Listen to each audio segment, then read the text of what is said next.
자, 식품기사 시험은 어떻게 이루어져요? 우선 필기 시험을 먼저 1차적으로 보게 되고요. 그 다음에는 필답형 시험을 보고 필답형 시험을 본 다음에는 실기 시험을 보게 됩니다.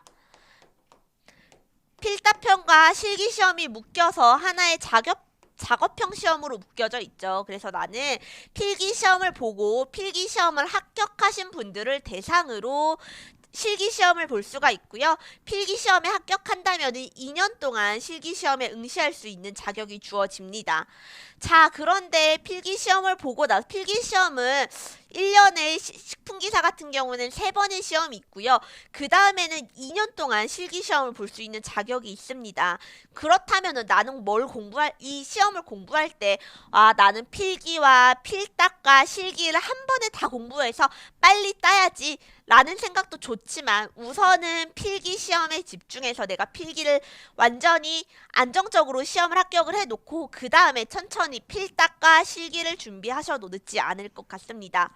자, 이거를 굳이 이렇게 나눠서 준비하는 이유는요. 포커스가 굉장히 다릅니다. 필기 시험에 나온 포커스와 필답형과 실기 시험에 나오는 포커스가 굉장히 다르기 때문에 이렇게 맞춰서 공부하라고 말씀을 드리는 거고요. 필기 시험 같은 경우에는 각각의 우리 아까 말씀드렸던 문제 풀이대로 암기해야 될 부분도 굉장히 많이 나오고 여기 나와 있는 대사 과정도 굉장히 많이 나옵니다. 전반적인 부분을 다 공부를 하셔야 돼요. 그렇지만 필답형은 식품의 제조 가공 과정 중에서의 이해에 대한 부분이 많이 나오기 때문에 필기 시험과는 조금 포커스가 다르다고 생각을 하시면 돼요. 그래서 필기 시험을 먼저 공부하신 다음에 그 다음에 필답형을 공부하고 실기 시험 같은 경우에는 작년까지만 해도 이 식품기사 시험을 준비하면서는 실기 시험을 많은 분들이 제일 어려워하셨어요.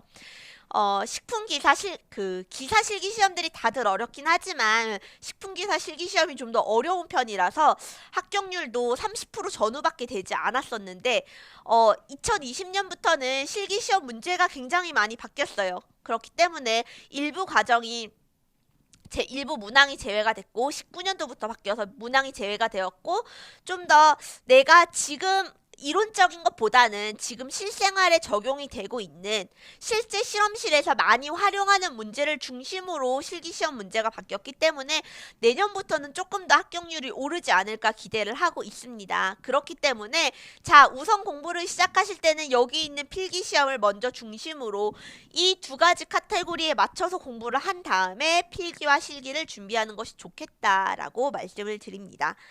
자, 우리 전반적으로 하나 알아봤어요. 자, 이제 공부를 시작할 건데 그렇다면은 나는 공부를 할 때 어디에 초점을 맞춰서 공부할 것인가 라고 보시면은 크게 두 가지만 말씀을 드리도록 할게요. 이 시험은 내가 이 사람이 얼마나 학구적인지, 이 사람이 얼마나 학구적으로 똑똑하고 문제를 꼼꼼히 받는지를 파악하는 시험이 아닙니다. 이거는 식품산업기사고요. 식품기사가 이제 자격증을 취득해서 내가 갈 수 있는 곳은 일반 식품회사에 제조를 관리 감독하거나 아니면은 실험실에서 연구 개발을 하는 파트로 가장 많이 취업을 하실 거예요. 자, 이 식품기사 시험은 아까 말씀드렸던 것처럼 누가 공부를 많이 했느냐, 누가 더 꼼꼼히를 받느냐가 아니라 이 사람이 자격증이 주어졌을 때 산업에 들어가서 우리가 실제 산업에 들어가서 얼마나 효율적으로 능력을 발휘할 수 있는지를 평가하기 위한 실험입니다.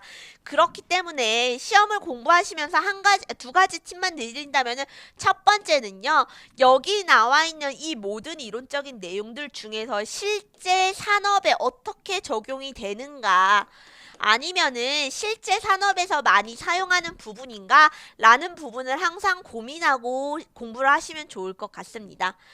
그리고 두 번째는요, 이거 나 너무 많아가지고 공부를 하긴 할 건데 어디에 초점을 맞춰야 될지 모르겠어 라는 분들은 기출문제를 중심으로 공부를 하라라고 말씀을 드리고 싶어요. 자, 기사 시험은 문제은행 방식으로 출제가 됩니다. 그래서 기존에 출제됐던 문제들 중에서 일부분이 겹쳐서 출제하는 부분들이 많기 때문에 공부를 하신 다음에 내가 좀 시간이 없다, 아니면은 좀 더 집중적으로 공부하고 싶다 하시면은 그동안에 한 5개년, 10개년의 기출문제 풀이를 반복해서 하신다면은 시험 문제 합격에 좀 더 도움이 되실 것 같습니다. 자, 근데 여기서 질문이 있어요.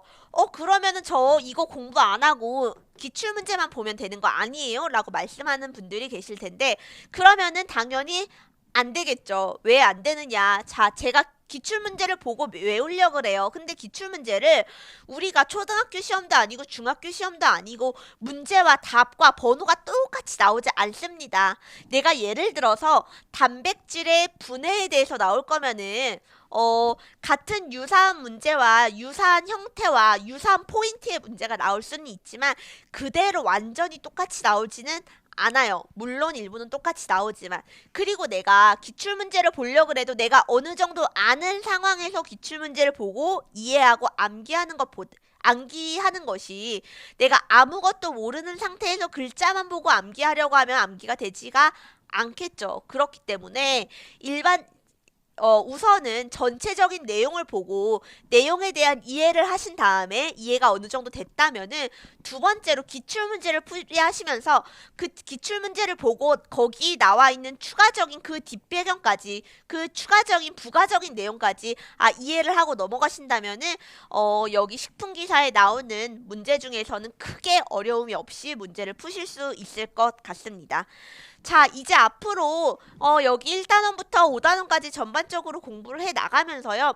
제가 여기 나와 있는 포인트들을 중심으로 어떤 게 중요한지, 이것을 산업에 적용하면 어떻게 될 건지, 그리고 이게 가공학에서는 어떻게 나왔지만 식품화학에서는 어떻게 다루어졌는지 연결고리에 대해서 말하면서 같이 공부를 진행을 할 거예요. 그렇기 때문에 같이 강의 들으시면서 문제풀이 같이 하시면서 시험 준비하시면은 식품기사 시험은 어렵지 않게 합격하실 수 있을 거라는 판단이 듭니다. 자, 오늘 내용은 여기까지 마치고요. 다음 시간에 이어서 같이 식품위생학부터 공부 진행하도록 하겠습니다. 수고하셨습니다.